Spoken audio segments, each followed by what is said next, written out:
어제 22장에서 엘리바스가 욥을 다그칩니다. 참 끈질기게도 욥을 공격합니다. 이에 대한 욥의 답변이 오늘 본문 23장입니다. 그런데 욥은 엘리바스의 말에 대꾸하지 않습니다. 욥은 이제 친구들의 그 바른 소리, 그 옳은 지적, 그 신앙적인 책망, 종교적 전통에 지쳤습니다. 아니, 질렸다고 해야 더 옳은 표현일 것입니다. 대신 오늘 욥은 하나님께 하소연합니다. 하나님을 향해 자기의 원통함을 쏟아냅니다. 절규에 가깝습니다. 우리가 지금 23장까지 오면서 욥이 조금씩 변해오고 있고 하나님께서 그에게 그 안에서 희망을 던져주고 있는 것을 볼 수 있습니다. 19장을 통해서 우리가 읽은 바와 같이 부활신앙을 간증하고 고백했습니다. 내가 육체 밖에 서서 그의 영광과 얼굴을 볼 것이라 고백했습니다. 거기서부터 그는 희망을 찾아가기 시작합니다.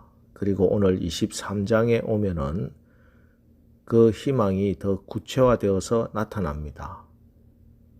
바로 하나님 그분 자체입니다.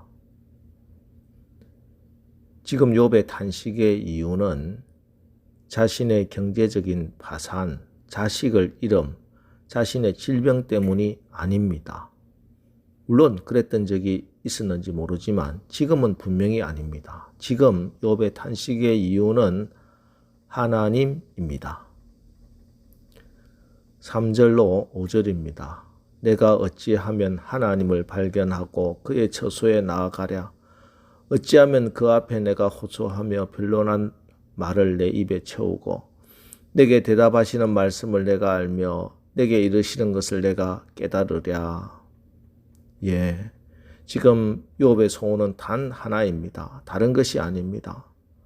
하나님 앞에 서서 자신의 무죄함을 단언하고 싶은 것입니다. 자신의 사정을 속 시원하게 아뢰고 싶어 합니다. 그러면 하나님께서 분명히 욥은 무죄, 욥은 죄 없어 라고 선언해 주실 것이라 확신하고 있습니다. 이렇게 욥은 간절히 하나님께서 단 한 번이라도 자신의 무죄를 선언하는 것을 듣고 싶어 합니다. 그런데 안타깝게도 하나님을 만날 수가 없습니다. 하나님 앞에 서서 자신의 사정을 토로하고 싶은데 만날 길이 없습니다. 방법이 없습니다. 8절, 9절입니다. 그런데 내가 앞으로 가도 그가 아니 계시고 뒤로 가도 보이지 아니하며 그가 왼쪽에서 일하시나 내가 만날 수 없고 그가 오른쪽으로 돌이키시나 배울 수가 없구나. 철저한 하나님의 침묵입니다. 예수님이 두로와 시돈이라는 이방 땅에 가셨을 때 한 이방 여인이 주님께 나옵니다. 귀신 들린 딸의 어머니입니다. 꽃같이 예쁘게 자라야 할 딸이 귀신에 그것도 흉악한 귀신이 들렸습니다. 이 딸의 이 더럽고 추악한 병에 시달릴 때마다 어미의 마음이 무너져 내렸을 겁니다. 때문에 이 어머니는 딸이 나을 수 있는 길을 백방으로 찾아보았습니다. 그러던 중 예수님에 관한 소문을 듣게 됩니다. 예수님을 만나면 귀신이 떠나가고 걷지 못하던 자가 일어나고 보지 못하던 자들이 눈을 뜨고 죽은 자가 살아난다 하는 소문이었습니다. 그런데 그 주님이 자기 마을로 오신다는 것입니다. 그래서 주님을 찾아 나갔고 주 다윗의 자손이여 나를 불쌍히 여기소서. 내 딸이 흉악하게 귀신 들렸나이다. 여인은 소리 지릅니다. 그러나 우리 주님은 한 말씀도 대답하지 아니하십니다. 모른 채 하십니다. 말하는 것은 고사하고 눈길 한번 주지 않습니다. 자, 그럼 무엇 때문에 주님은 침묵하셨을까? 이에 대해 신학자 카르는 이렇게 말합니다. 예수님께서 그 여인이 가진 작은 믿음의 씨가 자라기를 기다리고 계셨다. 여러분 중에도 기도 중에 지금 하나님의 침묵에 부딪힌 경험이 있을 겁니다. 여러분, 만약 하나님의 침묵에 부딪혀 있다면 그것은 바로 여러분의 작은 믿음의 씨앗이 자라는 시간입니다. 위로부터 임하는 복을 잘 관리하여 큰 믿음을 가진 자가 되기를 바라시는 하나님의 놀라운 은혜의 시간입니다. 기억하십시오. 하나님의 침묵의 시간은 결코 무응답의 시간이 아니고 바로 그것 자체가 내게 커다란 응답이 될 수 있다는 말씀입니다. 지금 욥도 마찬가지입니다. 이 침묵 속에서 욥의 믿음의 씨가 자라고 있습니다. 10절입니다. 그러나 내가 가는 길을 그가 아시나니 그가 나를 단련하신 후에는 내가 순금같이 되어 나오리라. 이 고백은 굉장히 중요한 고백입니다. 먼저 이 고백 가운데 내가 가는 길을 그가 아시나니, 이 말은 하나님이 자기 인생의 주도권을 가지고 있다는 고백입니다. 지금 욥이 인식했는지 모르는지 어쨌든 스스로 내 인생의 주인이 하나님이시다, 내 길은 하나님이시다, 놀라운 신앙의 고백을 합니다. 사실 지금 욥은 길을 잃은 사람입니다.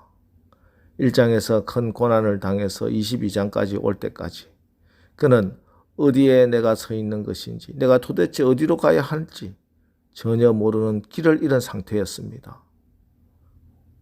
하지만 여기 와서 고백하기를 나는 모르지만 하나님이 아신다 하고 고백하고 있는 것입니다. 나는 아직까지 동서남북 어디로 가야 할지 모른다. 하지만 하나님은 알고 계신다. 무슨 말씀입니까? 하나님이 나의 인생의 가이드시다. 하나님이 나의 길이 되신다. 라는 고백입니다. 지금 욥과 같이 길을 잃은 자들에게, 우리 모든 인생들에게 오늘 우리 예수님께서 선언하십니다. 내가 곧 길이요 진리요 생명이니 나로 말미암지 않고서는 아버지께로 올 자가 없느니라.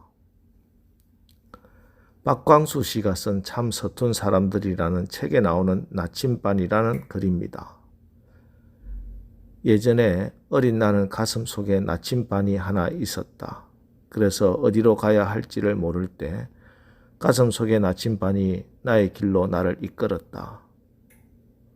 언제부터인가 나는 돈에 집착하기 시작했고 가슴 속에 나의 나침반은 더 이상 작동하지 않았다. 몸에 쇳가루가 많이 묻으면 나침반은 돌지 않는다. 나의 순결한 나침반이 우울증을 앓던 날 나는 그렇게 나의 길을 잃어버렸다. 세상에서 수많은 사람들이 겪고 있는, 아니 혹 우리도 겪을 수 있는 삶의 내용이기도 합니다. 동쪽으로 갈까 남쪽으로 갈까 서쪽으로 갈까 이리저리 방황합니다. 이쪽으로 가면 돈 버는 방법이 있다고, 행복이 있다고 그 길로 달려가 보았습니다. 저쪽에 진리가 있다고 쫓아가 보았습니다. 생명이 있다고 쫓아가 보았는데 가보니 빈 껍데기만 있습니다. 잠깐의 기쁨, 잠깐의 쾌락이 있었는데 영원한 평안이 없습니다. 그런데 오늘 예수님께서는 우리에게 놀라운 말씀을 하십니다. 어떤 길로 가도 괜찮다. 그것이 문제가 아니라 나와 함께 가는가 하는 것이 문제다. 동쪽으로 서쪽으로 가는 것보다 더 중요한 것이 있습니다. 그것은 바로 진리의 길, 생명의 길 대신 예수 그리스도, 그분과 함께 내 인생길을 걸어가고 있는가 하는 것입니다. 그분과 함께 하는 것이 곧 길입니다. 사람의 마음속에는 두 가지 길이 있습니다. 욕심을 따라 사는 길과 하나님의 영 성령의 인도함을 받아 사는 길입니다. 길 대신 우리 주님은 우리를 천국길로 안내할 보혜사 성령님을 보내셨습니다. 로마서 8장 13절 14절 너희가 육신대로 살면 반드시 죽을 것이로되 영으로서 몸의 행실을 죽이면 살리니 무릇 하나님의 영으로 인도함을 받는 사람은 곧 하나님의 아들이라. 육신대로 살면 반드시 죽습니다. 성령의 인도함을 받아야 합니다. 성령의 인도함을 받아야 진리로 생명으로 살아갈 수 있습니다. 오늘 이 새벽에 나와 기도하는 것도 우리가 오늘 하루 이 성령님의 인도함을 받기 위함입니다. 오늘 하루도 성령의 인도로 진리와 생명의 길이신 주님의 손 꼭 붙잡고 잘 걸어가시기를 주님의 이름으로 축원합니다. 기도하겠습니다. 하나님, 오늘 욥이 하나님을 간절히 구하면서 침묵 속에서 그 믿음이 자라고 소망의 빛을 어렴풋이 보는 것을 읽었습니다.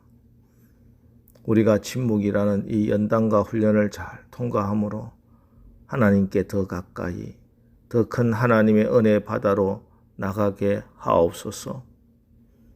욥이 그렇게 사모했던 길이 우리에게 이미 임했음을 분명히 알게 됨을 감사합니다. 길이요 진리요 생명 되신 예수님과 함께 걸어갈 수 있게 나에게 오신 성령님, 오늘 하루도 우리를 인도하셔서 성령으로 살아 생명의 길, 축복의 길을 찬양하며 감사하며 나가게 인도하여 주옵소서. 예수님의 이름으로 기도합니다. 아멘. 자, 이제 주여, 오늘 하루도 우리가 주님의 손을 꼭 붙잡고 주님과 함께 걸어가게 성령님 나를 인도하여 주옵소서. 오늘 말씀을 붙들고 우리 합심해서 기도하고 나가겠습니다. 우리 기도하겠습니다.